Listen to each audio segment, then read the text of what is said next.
Hi hello friends, മണിമുത്ത് സീരിയലിൻ്റെ promo വിശേഷങ്ങളിലേക്ക് എല്ലാവർക്കും സ്വാഗതം. അങ്ങനെ കൃഷ്ണ മടങ്ങി വരികയാട്ടോ ചെയ്യുന്നത്. അതിനുശേഷം തന്നെ ജയമോഹിനിയുടെയും അതുപോലെ തന്നെ കാവ്യയുടെയും നീരജയുടെ മുന്നിൽ വെച്ചിട്ട് തന്നെ ഭരത്തിൻ്റെ ഈ കള്ളച്ചതിയുടെ കാര്യങ്ങളെല്ലാം തന്നെ കൃഷ്ണൻ തുറന്ന് പറയുന്നുണ്ട് കേട്ടോ. കമ്പനിക്ക് ഒരു ഉണ്ടാകുമെന്ന് വിചാരിച്ചിട്ടാണ് ഞാൻ അവനെ പോലീസിൽ ഏൽപ്പിക്കാത്തത്, അല്ലെങ്കിൽ അവനെ ക്രിമിനൽ കേസിന് ഞാൻ അറസ്റ്റ് ചെയ്യിപ്പിക്കായിരുന്നു എന്നൊക്കെ രീതിയിലൊക്കെ കൃഷ്ണ പറയുന്നുണ്ട് കേട്ടോ. അപ്പോഴത്തേനും ജയമോഹിനിയൊക്കെ ഒന്ന് എത്തുന്നുണ്ട്. പിന്നെ ജയമോഹിനി ആണെങ്കിലോ മുത്തിനോട് പറയുന്നുണ്ട്, കൃഷ്ണയുടെ വലങ്കൈയാണ് ഇപ്പോൾ ഉമയെ എത്രയും പെട്ടെന്ന് തന്നെ ഇവിടുന്ന് പറഞ്ഞയക്കണം, കൂട്ടത്തിൽ മണിക്കുട്ടിയും. അത് മുത്ത് വിചാരിച്ചാലാണ് ഇപ്പോൾ സാധിക്കുകയുള്ളൂ എന്ന രീതിയിലൊക്കെ മുത്തിന് എരിപിരി കൂട്ടി കൊടുക്കുക കേട്ടോ ജയമോഹിനി ചെയ്യുന്നത്. അപ്പോഴത്തേനും കൃഷ്ണയെ ശുശ്രൂഷിക്കുന്ന നമ്മുടെ മണിക്കുട്ടിയെ കാണുന്നുണ്ട്. മുടിയൊക്കെ ചീകി കൊടുക്കുന്നുണ്ട്. ഉമയാണെങ്കിലും അതെല്ലാം തന്നെ ആസ്വദിച്ച് അവിടെ നിൽക്കുന്നുണ്ട്.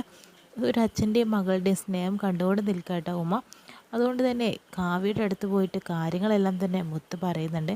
ഇപ്പോൾ അച്ഛൻ്റെ കാര്യങ്ങളെല്ലാം തന്നെ ഉമാൻ്റെയാണ് നോക്കി നടത്തുന്നത് എന്നൊക്കെ പറയുമ്പോൾ കാവ്യയ്ക്ക് വല്ലാണ്ടാവുന്നുണ്ട് കേട്ടോ. ഇപ്പോഴും കാവ്യയ്ക്ക് കൃഷ്ണയെ ഒരുപാട് ഇഷ്ടമാണ്. അതുകൊണ്ടാണ്. അതിനുശേഷം തന്നെ ഭരത്തിനെ കാണിക്കുന്നത്.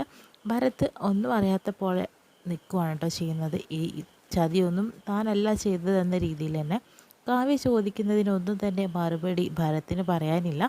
അപ്പോൾ അളിയൻ വന്നോ, എപ്പോൾ വന്നു, എങ്ങനെയുണ്ട് അളിയന്, എവിടെയായിരുന്നു എന്നൊക്കെ ചോദിക്കുമ്പോഴത്തേനും കാവ്യ ഭരത്തിനിട്ട് ഒരടി കൊടുക്കുന്നുണ്ട് കേട്ടോ. എന്തായാലും കാവ്യയ്ക്ക് സത്യങ്ങളെല്ലാം തന്നെ മനസ്സിലായി എന്നുള്ളത് ഉറപ്പാണ്. അതുകൊണ്ടാണല്ലോ കാവ്യ ഭരത്തിൻ്റെ കാരണം പോയൊക്കെയാണ് ചെയ്യുന്നത്.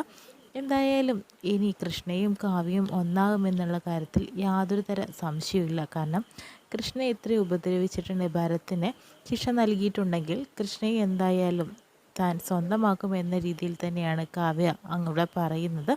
ഇത്രയും കാണിച്ചുകൊണ്ടാണ് ഇന്നത്തെ പ്രമോ വിശേഷം കഴിയുന്നത്.